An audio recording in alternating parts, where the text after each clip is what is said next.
Hey, what's going on, everybody? Thank you for tuning in. Thank you for watching CTM Sports. To who watched this after I posted.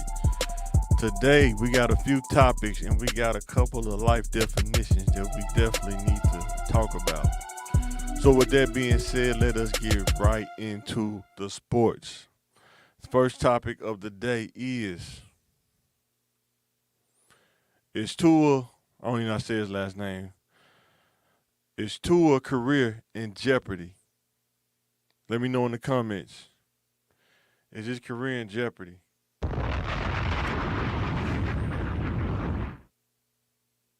Is the concussions taking the toll? He was trying to rush for a first down, maybe try to dive for a touchdown, but he was met by DeMar Hamlin, and his helmet hit his body in a forearm, and he got a concussion and was kind of out for a few seconds, maybe even a few minutes. But let me know what you think. Do you think he needs to really think about his career going forward? Or do you think he's going to be a gladiator and just keep playing through it? Because I don't know how many concussions you can really take as an individual. I guess it depends on how you're built.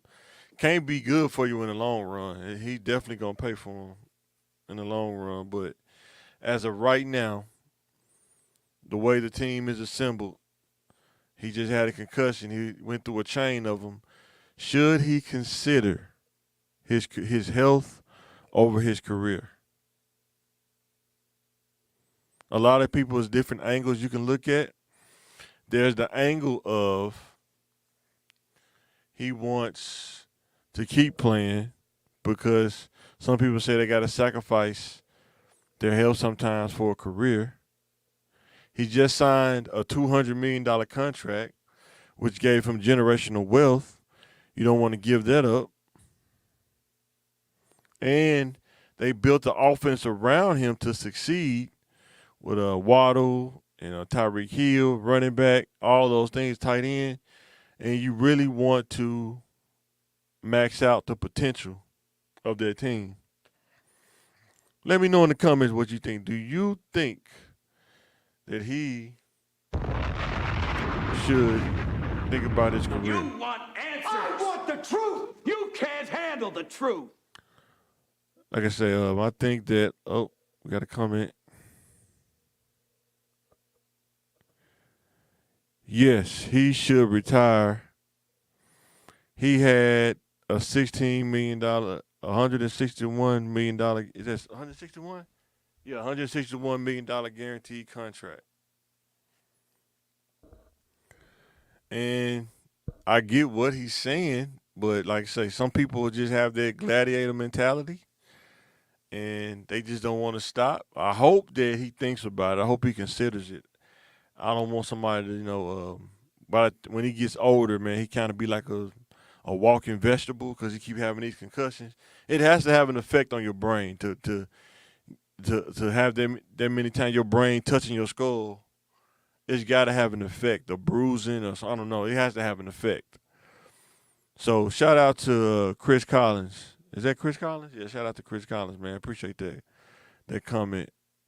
But let me know what you think out there. But yeah, he definitely got to think about his life, not the football, but his life is more important than a football game. But everybody different. But I think nothing's worth losing your life over. So with that being said, speaking of the money machine, it's reported that Notre Dame is reaching out to Urban Meyer. And the question I have is, what does the bag look like? They said they was asking him, is he interested? And the question is, what does the bag look like? What the money look like? How much money y'all spending up for me? What the bag look like? He's definitely a good coach, but it's going to cost. It's going to cost you. You want answers. I want the truth. You can't handle the truth. And then you got to understand. Never personal. It's a business. To bring Urban Meyer out of, I don't even know if he retired. I just think he just kind of had a bad spiel in Jacksonville. But to bring him to Notre Dame, they may, they lost to NIU, so that coach probably is going to be done. but you don't lose to NIU. But he definitely has that college kind of gimmick offense, and it worked at Florida State, worked at Utah, worked at Ohio State. Just didn't work in the NFL, but definitely was a good college coach, great college coach actually. But be interesting to see because Notre Dame got their money too. They got boosters and people too. They got a little money up there. But shout out to Urban Meyer and Notre Dame if they figure that out. But it's gonna cost some money, 100%. Next topic, something that everybody talks about. We're gonna talk about life definitions, evaluation versus judgment. Why these two words are important in life, whether in sports, whether in life, whether your career. These two words are some of the most important words you can learn. And a lot of people try to villainize the word judgment. Don't judge me. Don't judge me. But how do you know what is the proper thing to do if you don't have the proper evaluation or the proper judgment? How do you know if you're dealing with a good person, a person that's beneficial to be around, if you don't have a proper evaluation or judgment? So we're gonna get into some of those definitions real quick. So evaluation is the making of a judgment about the amount, number, or value of something. It's an assessment. So when you evaluate something, you're looking at different factors, whether it's let's say if you're evaluating the house, you're looking at the plumbing, you're looking at the structure, you're looking in the attic, what the attic looks like, what the rafters look like, you're looking at the roof, paint, all those things. It factors into the judgment of that, the valuation of the assessment of that house, the value of that house. Is this house worth $300,000? What they advertising it for? Is it worth that based off the evaluation of your assessment? What is that worth? But you have to be able to evaluate. When you deal with people, you may not get all the information at one time, but as you get information, you have to be constantly making evaluations.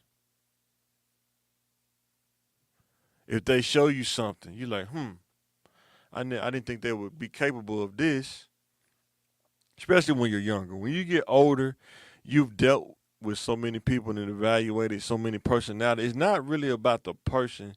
Like I said, it's the pattern and the personality that a person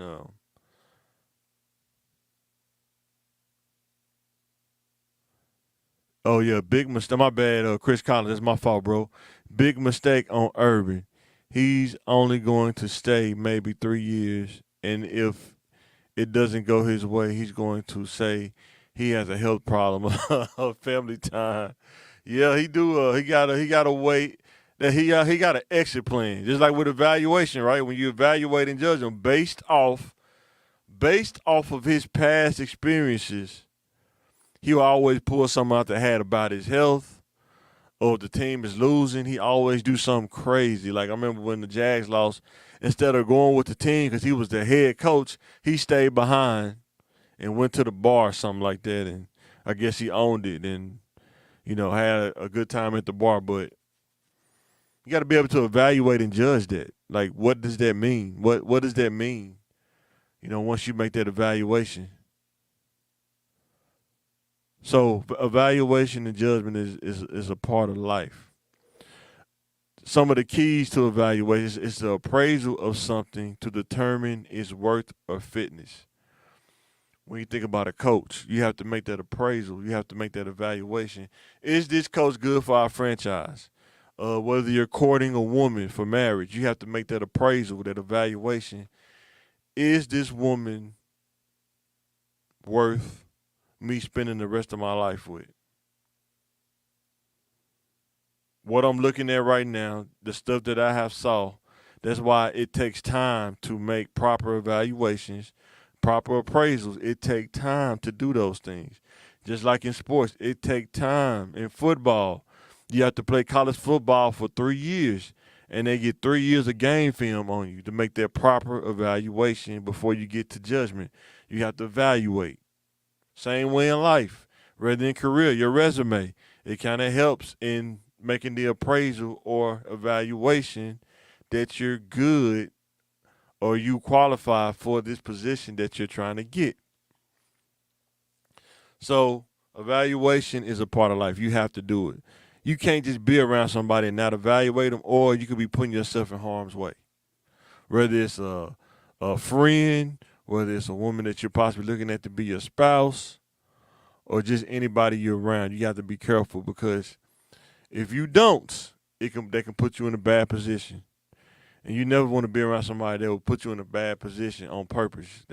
You got to make that evaluation though and understand. All right, judgment. A lot of people have villainized this word, but you do judgment. You make judgment calls every day, whether you believe it or not. If you drive a car, you have to make judgments every time, whether it's going down the street, who pulling out, what's the traffic, when do I turn? Do I turn now? Do I wait? Based on the timing, you got to make that judgment call. Judgment, the ability to make considered decisions or come to sensible conclusions. You have to make judgments. A lot of times people say, don't judge me, but they don't realize you're putting out information or data for somebody to evaluate and to make a judgment, me included. I put out data, and people make an evaluation and judge based on the data that I put out. If I do a bunch of lousy things, I put out that data, guess what? They're going to judge me based on the things that I put out. Now, are there places where people judge you without knowing the data? Sure. And most people do that as well. They just don't say it out loud. Sometimes you have to make those kind of calls because you don't want to put yourself in harm's way. You don't want to be in legal situations. So sometimes you have to make a judgment. Sometimes I'd rather overthink it and be wrong than underthink it and be in a situation that I don't want to be in. That's how I look at it sometimes. Sometimes when it comes to race, some people make judgments based on race. Sometimes that happens. But in order to have the winning mindset, like I talk about, you got to be able to endure those things. Judgments against you that's not fair, judgment against you that's wrong, and the person don't even have limited knowledge. And here's the thing, right? I love to hear some of the stuff people say because it lets me know how much they know. Because I know about me more than anybody else. And if somebody say Mike doing this, oh, they don't know. They are nowhere close. Their judgment is off. But if you never hear that, you wouldn't know. A lot of times people judge some things that they don't know. And then sometimes people judge what they do know. You have to make that judgment call. Like if I know that you're capable of doing something crazy, I'm not going to go places with somebody that could put me in a legal battle position because my evaluation based on the data that I know and the judgment that I'm making is I'm not doing it. I'm not looking at it as you're a bad person. I'm just looking at it as I have to make sure that I'm not in a legal situation where I have to defend something that I didn't even sign up for, but I have to make that judgment up front. The more you can make evaluations and judge, the better off you will be to avoid situations. And anybody try to debate that, I don't know why, but I'm telling you from experience is that judgment, evaluation and judgment is a part of life. The better you get at it, the better you start getting at life. Making choices. Do I go work at this place? Do I go work at that place? Well, where information did you get or what information do you have to make the proper evaluation and then you make the judgment? I got the information. I got the proper data. The people said this job based on their experiences, not just one, but many experiences to come up with a main thesis. I'm going to choose job A instead of job B because job A is getting better reviews than job B based on my evaluation. Same way with sports. Every position in sports, or like saying in football, cornerbacks have to make an evaluation and then make a judgment call. And how do they do that? They study game film, they work on their technique, and then when the game time comes, he comes to the line, he's looking at that wide receiver, he's making evaluation and judgments just like that. And a play probably lasts average 3 to maybe 4 seconds. You have to think about all these things, all these judgments and evaluations in real time. In about 3 seconds or the play's over. You have to judge the ball. When the ball's in there, you got to track the ball. You got to say, where's the ball? Do I get here? Do I go here? Or do I just stay right here? You got to make that judgment call based on where the ball is. Quarterbacks have to do this constantly. If you got 3 wide receivers and a tight end, that's 4 people. You have to look at those routes and you have to make those judgment calls. Where is this ball going to go? Same way with life. You may have 4 things going on. You might have to make that judgment call. What has the top priority at this point? You have to think about all those things.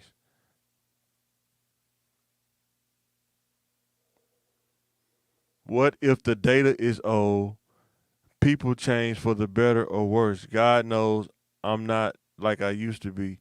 I don't have no problem with that. That is awesome. That's why you constantly take in data to make that evaluation. I'm glad you said that because I'm not saying it like nobody. I don't understand nobody's perfect. Nobody is, but you still have to make those evaluations because I understand nobody's perfect. We all been there. We all make mistakes, but there are some mistakes that you can avoid or some situations you can avoid by making a proper evaluation.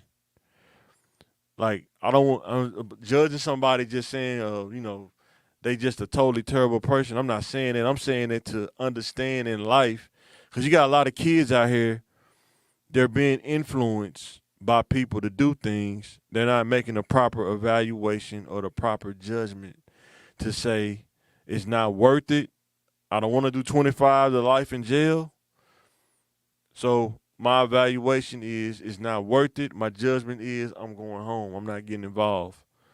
Or I'm not going to mess around with this type of woman based on my evaluation and the data that I took in, because the judgment of the consequences is telling me that it's not going to be well if I do that, if I go down this path. That's what I'm saying. Using it to make good decisions in life to avoid some of the pitfalls that's avoidable as much as you can. We have to teach our kids, our youth.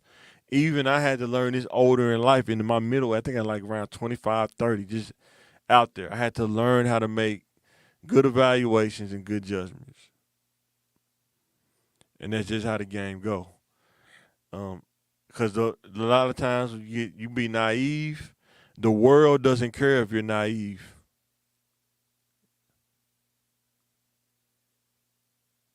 Yep, life ain't nothing but choices. Then people have to deal with the consequences, like you said. And once you understand that life is choices, you got to slow down enough to make that choice. That's the key. If you can slow it down just enough so you can understand that you're making the choice. Because when you're going out there drilling somebody, you got to make that choice. Like, do I need to do this, or am I doing this because of something else? And that's the problem with they making that choice so fast, and you don't realize you made a choice so fast until you sitting in the penitentiary doing 25 to life. And that sucks, because if you could have slowed it down just enough, maybe you had a better chance of making a good judgment instead of making a mistake that's hard to take back, especially when you get in the law, in the system. Really hard to get out the system. And I say judgment key. Good judgment is based on your own values, your own beliefs, and principles. you have to constantly update your values, your beliefs, and principles. Why? Because like Chris said, stuff gets old, and you have to be able to adapt with the times. Things that went on 10 years ago, how things went, it's a whole nother world now. 10 years later, whole nother world. Whether it's men dealing with women, whole nother world. Whether it's navigating your career, a whole nother world. Back then, you used to go work at a factory, no degree. You can work your way up and have a better chance at success. Now, man, you gotta be qualified in so much stuff now, but you gotta make that evaluation. What do I get qualified in? What does the data say? Based on the area that I lived in, that I live in. Like I said, I live in Little Rock, Arkansas. That's where I live. And a lot of things from my perspective and the things that I was exposed to in Little Rock, the things that are really high value is valued by a lot of companies, like say real estate. Like I said, I work in IT, tech, and our young people need to hear this part of the podcast. I know that's why I'm making it. I hope they come back and watch it. But like I said, I've been doing this for like a couple years, so just growing little bit by little bit, man. But I appreciate the love, man. I appreciate that, Chris. Appreciate that. But yeah, and we have to update our values, beliefs, and principles. The things I valued in my 20s is totally different than what I value now in my 40s. I'd be honest, in beliefs and principles. When I was in my 20s, sometimes you feel like you're invincible. You feel like you got a lot of time. Oh, I'm 20. I got enough time. I can slip up now, and I can make up for it later. But as you get older, you start to realize you don't need to slip up if you can avoid it, because it takes longer to make up for the slip ups. Just like watching sports, you see cornerbacks. If that cornerback don't make the right moves in that first probably second and a half on their receiver, it's hard for him to make that up. Like, let's say like you covering Randy Moss. Randy Moss run a fly route. If you don't open your hips up and run at the right time, you're going to get burnt by Randy Moss. And it's no matter how you can turn your hips and try to recover, it's done. It's nothing you can do. Same way in life. If you can make some mistakes, and you have to know what mistakes you can't make as an individual, it take a longer to recover from, especially as you get older. So always remember that. Update your own values, beliefs, and principles. You have to. Like, I used to believe that I didn't have to go to school when I was in my 20s. Oh, I ain't got to go to school, man. I can just work a job and I'll be straight. But what happens is when you start updating your values, beliefs, and principles, you start realizing that you're not making enough money to take care of your family, pay the bills, and then have money to save, and then have money to go on vacation. I think people just can't visualize like those four, like kind of 5 categories that cost money.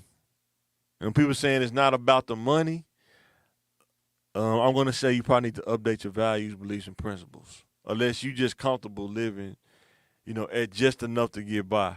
But there is greater out there. I had to learn that. I had to update my own values, beliefs, and principles to understand that there is more out there to get. I just got to know how to go out there and go get it.